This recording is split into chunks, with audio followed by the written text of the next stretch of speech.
পুলিশের সাবেক আইজিপি বেনজির আহমেদ ও তার পরিবারের সদস্যদের নামে নারায়ণগঞ্জ জেলার রূপগঞ্জের আনন্দ হাউজিং সোসাইটির ২৪ কাঠা জমির উপর নির্মিত বিলাসবহুল ও দৃষ্টিনন্দন ডুপ্লেক্স বাড়িটি সিলগালা করা হয়েছে। ৬ জুলাই শনিবার বিকেলে আদালতের নির্দেশে সাইনবোর্ড টাঙিয়ে জেলা প্রশাসক ও দুদকের লোকজন তার বাড়িটি সিলগালা করে। এ সময় উপস্থিত ছিলেন নারায়ণগঞ্জ জেলা প্রশাসক এডিসি শফিকুর আলম, নারায়ণগঞ্জ জেলা দুদকের উপপরিচালক মইনুল হাসান, রূপগঞ্জ উপজেলা নির্বাহী অফিসার আহসান মাহমুদ রাসেল, উপজেলার সহকারী কমিশনার ভূমি শিমন সরকার সহ আরও অনেকে।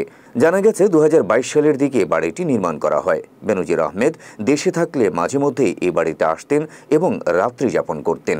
বাংলো বাড়িটিতে সার্বক্ষণিক নিরাপত্তায় কেয়ারটেকারের পাশাপাশি ২টি কুকুরও রাখা হয়েছে।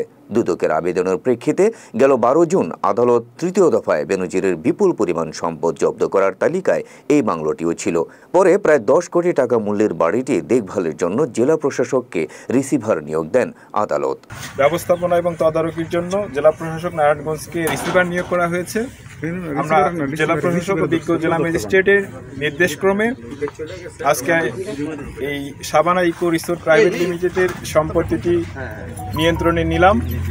আমরা এ সময় আমাদের সাথে দুর্নীতি দমন কমিশনের জেলা কার্যালয়ের সম্মানিত উপপরিচালক মহোদয়, আমাদের রূপগঞ্জ উপজেলার সম্মানিত উপজেলা নির্বাহী অফিসার, সহকারী কমিশনার ভূমি এবং রেভিনিউ ডেপুটি কালেক্টর সহ অন্যান্য কর্মকর্তারা উপস্থিত ছিলেন।